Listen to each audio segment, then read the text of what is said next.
Nagpatuloy ang kwento kung saan makikita natin na na-activate ang Wishing for Good Harvest skill. At dahil doon ay madadagdagan ng 50% ang harvest para sa next week. Sunod naman sa atin pinakita ang napakadaming mga honeybees as farm.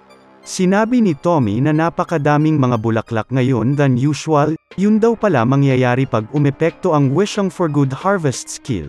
Parating na ang pang 7th blue moon ko mula noong pagdating ko sa tower. Kamusta naman kaya si Bear Brand at si Winnie the Pooh? Naghahanda na din siguro sila para sa blue moon kaya hindi sila pumunta ngayon. Kailangan ko na din tapusin ang mga ginagawa ko para makapaghanda na. Bigla naman may narinig na ingay si Tommy na kumuha ng kanyang atensyon.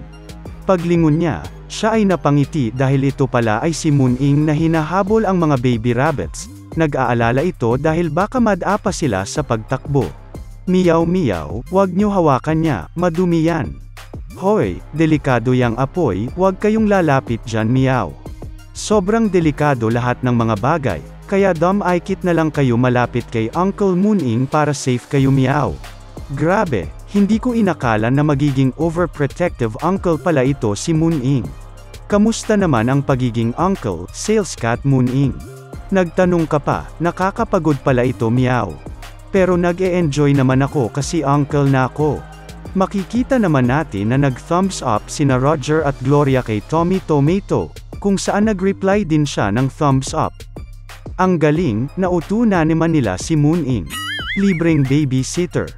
Bumalik kayo dito pagkainan na Miyaw, halika kayo dito mga babies, kumapit kayo ng mahigpit. Ngayon naman mag-a-adventure tayo. Dumating na ang panahon ng blue moon, at makikita natin na naghahanda na ang mga honeybees sa kanilang beehive. Sinara na ng mga rabbits ang kanilang mga pintuan ng bahay. Pati si Tommy ay handa na din para sa paparating. Sales cat Moon Ing, ano naman ang ginagawa mo dyan? Papasok ako sa loob ng bag ko para maiwasan yung blue moon. Ang bundle bag na ito ay may feature na kayang mag-block ng energy ng blue moon miyaw.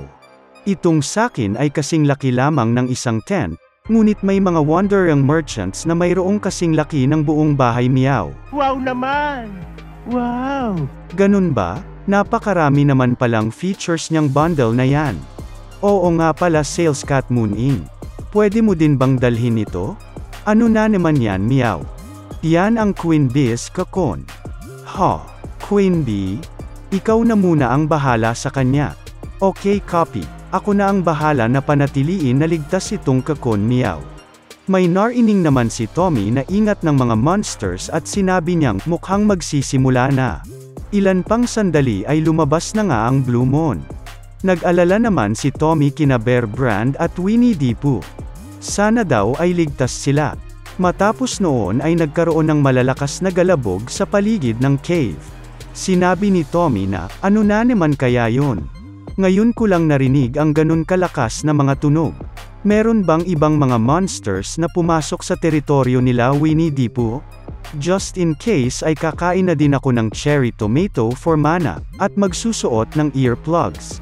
Pagkasuot niya ay sakto na nagkaroon ng malakas ng sound na sinasabi mo ng baka.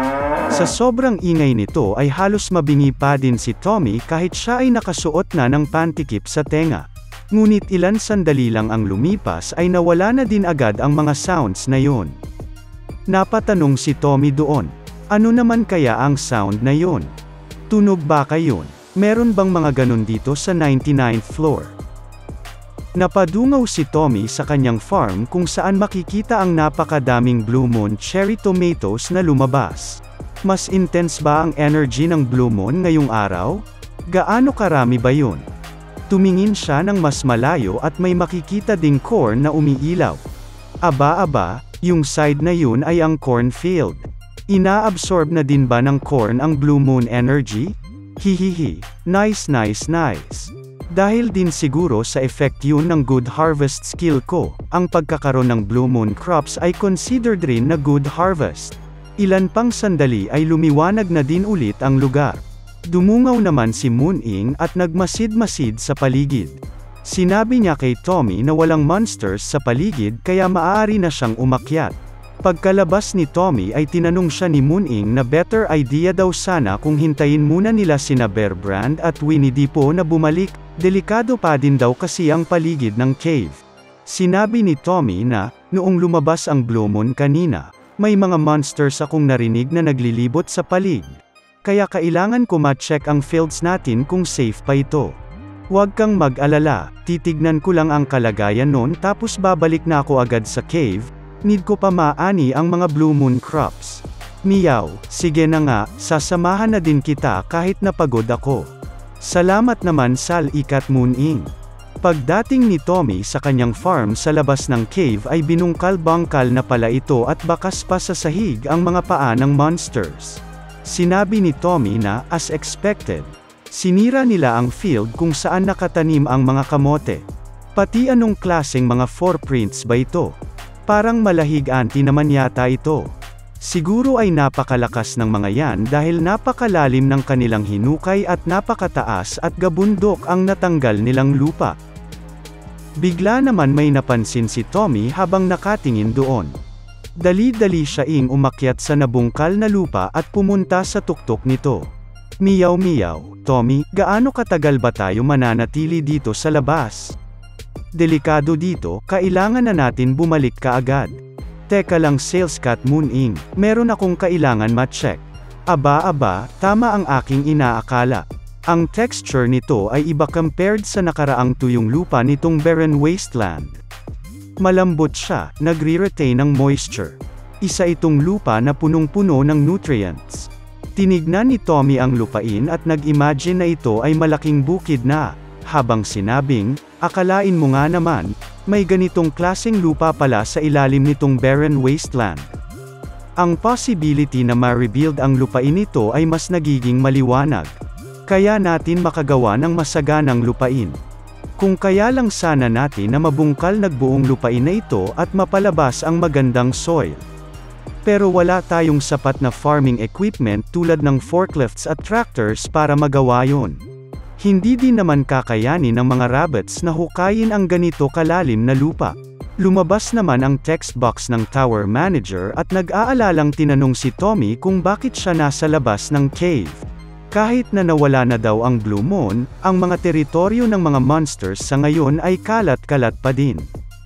Kaya naman pinabalik niya ito kaagad sa cave dahil delikado pa din sa labas, kaya bawal muna lumabas. Sumunod naman si Tommy sa kanya at sinabing, pero tower manager. Ikaw ba? Ayos ka lang ba kagabi habang may Blue Moon? Mabuti naman daw ang kalagayan ng tower manager kaya hindi dapat siya mag-alala. At sinabing mas isipin ni Tommy ang kanyang safety bilang ang tower farmer. Sinabi ni Tommy na, teka lang. Mukhang napapadalas na yata ang pag-aalala mo sa aking these days. Oo nga pala, dahil siguro sa Blue Moon crops yun.